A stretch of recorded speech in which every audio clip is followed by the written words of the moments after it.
শুক্রবার রাতে ঢাকার আর্মি স্টেডিয়ামে অনুষ্ঠিত হলো বহু প্রতীক্ষিত ম্যাজিক্যাল নাইট 2.0 কনসার্ট। কড়া নিরাপত্তার মধ্য দিয়ে অনুষ্ঠান শুরুর পর একে একে মঞ্চে আসেন জনপ্রিয় শিল্পীরা। তবে আয়োজনের মূল আকর্ষণ ছিলেন পাকিস্তানের জনপ্রিয় গায়ক আতিফ আসলাম।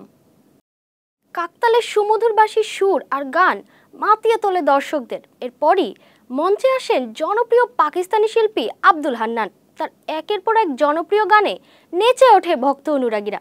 হান্নানের পর তাহসানের একক পরিবেশনায় দর্শকদের মুগ্ধতাও ছিল চোখে পড়ার মতো এবং ফাইনালি ভক্ত অনুরাগীদের অপেক্ষার প্রহর শেষ করে পুরো স্টেডিয়াম মাতাতে মঞ্চে ওঠেন আতিফ আসলাম। শুক্রবার রাতে ঢাকার আর্মি স্টেডিয়ামে অনুষ্ঠিত হলো ম্যাজিক্যাল নাইট 2.0 কনসার্ট। সঙ্গীতের জাদুতে মাতলেন ঢাকাবাসী। পাকিস্তানের জনপ্রিয় গায়ক আতিফ আসলাম সহ দেশের ও বিদেশের শিল্পীদের পরিবেশনায় জমজমাট এই আয়োজন সঙ্গীত প্রেমীদের জন্য ছিল এক স্মরণীয় সন্ধ্যা। কড়া নিরাপত্তার মধ্যে আয়োজিত এই কনসার্টে দর্শকদের ছিল উপচে পড়া ভিড়, আর পরিবেশনায় ছিল আবেগ আর উন্মাদনার মেলবন্ধন।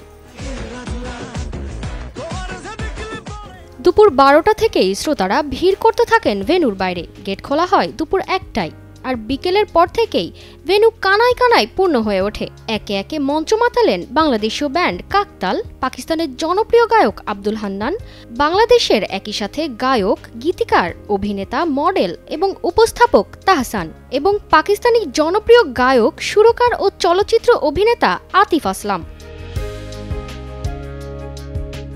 রাত 9টায় মঞ্চে আসেন প্রধান আকর্ষণ আতিফ আসলাম। তিনি একে একে তার জনপ্রিয় গান পরিবেশন করে পুরো স্টেডিয়ামকে মাতিয়ে তোলেন। ভক্তরাও তার সঙ্গে গলা মিলিয়ে গান গেয়ে ওঠেন। মঞ্চ থেকে নামার আগে আতিফ বলেন, সুযোগ পেলে আমি আবার বাংলাদেশে আসব।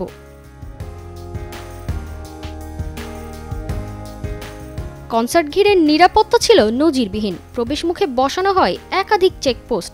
দর্শকদের মোবাইল ফোন ছাড়া অন্য কোনো ইলেকট্রিক ডিভাইস বা ব্যাগ নিয়ে প্রবেশের অনুমতি ছিল না এই কনসার্টে।